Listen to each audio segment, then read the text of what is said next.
कपड़े धोने वाली बहू। शादी के पहले से ही विभा को कपड़े धोने का बड़ा शौक था। कभी नल के नीचे तो कभी तालाब के पास। अरे मेरी नीली वाली लुंगी नहीं दिख रही है। विभा की अम्मा, कहाँ रखी है लुंगी? अरे वो तो विभा ने परसों ही धोकर रखी थी आपकी अलमारी में, देखो वहीं होगी। वो ना मैंने आज धो दी, मुझे लगा कि गंदी हो गई होगी। अरे कैसे गंदी हो गई थी? उसे तो मैंने पहना भी नहीं। हे भगवान, इस लड़की के कपड़े धोने की आदत से परेशान हो गया हूँ मैं। जितना तो घर में राशन नहीं आता उससे कहीं ज्यादा डिटर्जेंट पाउडर का खर्चा है। इसकी शादी करवा दो, शादी जाए अपने घर में ही करे काम, फिर चाहे घर के कपड़े धोने हो या पूरे गांव के। हाँ ठीक बोल रही हो, देखता हूँ मैं कोई लड़का। वो दिन भी आ जाता है जब विभा को देखने लड़के वाले आ जाते हैं। लड़की मुझे अच्छी लगी। होने वाली सास कहती है, बेटी अगर कुछ पूछना है तो पूछ लो। वैसे तो हमारी लड़की बहुत ही शर्मीली है, जो बोल दो वो मान लेती है, इसे क्या पूछना होगा।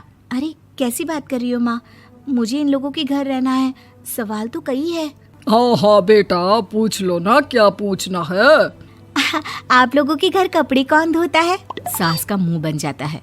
देखो, अगर तुम ये कहना चाहती हो कि तुम्हें कपड़े धोने नहीं आते तो सुन लो, कपड़े मैं ही धोती हूँ, लेकिन तुम्हारे आ जाने के बाद मैं रुमाल तक नहीं धोऊंगी। अरे चुप रहना भाग्यवान, बहू बेचारी घर आई नहीं, उसे डराना शुरू कर दिया। वो क्या है ना बिटिया, अभी तक तो ये कल्लू की माँ ही धोती थी, लेकिन अब तुम्हारे पापा तो दहेज में वॉशिंग मशीन देंगे ही। तभी विभा की माँ बोल पड़ती है, सवाल भी पूछा तो क्या। वैसे भाई साहब, मशीन की तो फिर भी कपड़े धोने की कैपेसिटी होती है, मतलब जो बिटिया दे रहे हैं ना विभा, इसे कपड़े धोने का बहुत शौक है। ये आप लोगों के क्या आस पड़ोस गांव मोहल्ले सबके कपड़े धो दे और उफ तक ना करे।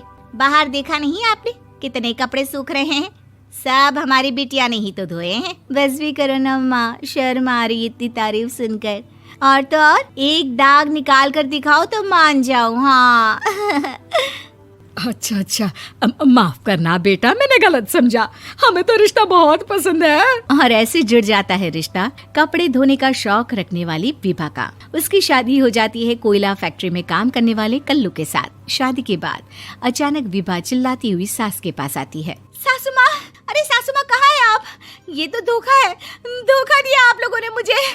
इसे ससुर के चक्कर के बारे में पता चल गया। अरे तो उसमें तुझे क्यों धोखा मिला है? अरे नल में पानी नहीं आता, कपड़े कैसे कब धुलेंगे? अच्छा अच्छा, तू पानी नहीं आ रहा उसकी बात कर रही है। तो आपने क्या सोचा? कुछ नहीं।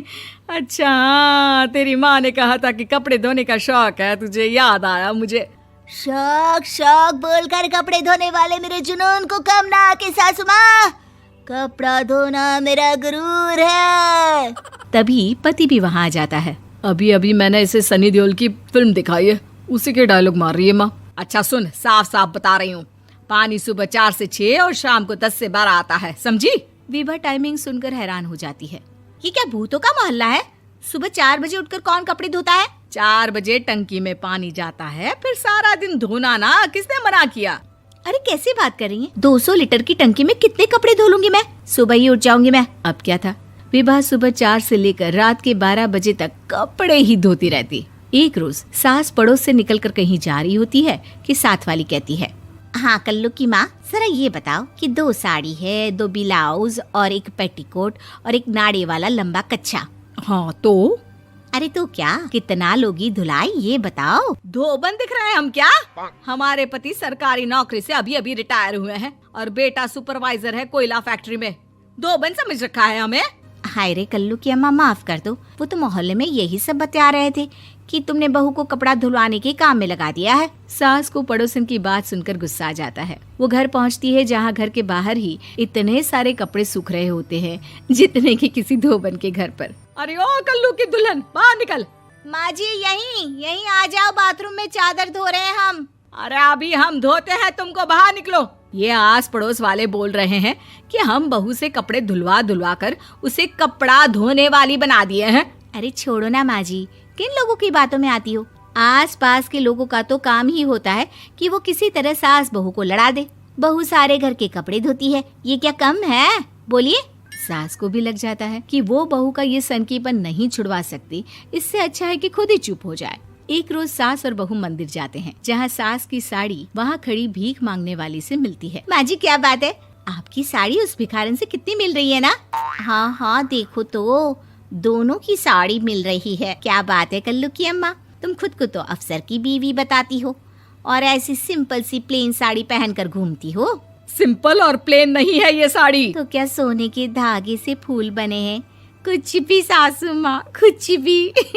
हाँ, बने थे इस साड़ी में सोने के धागे से फूल। मेरे पति लेकर आए थे मद्रास से स्पेशली मेरे लिए 10,000 की।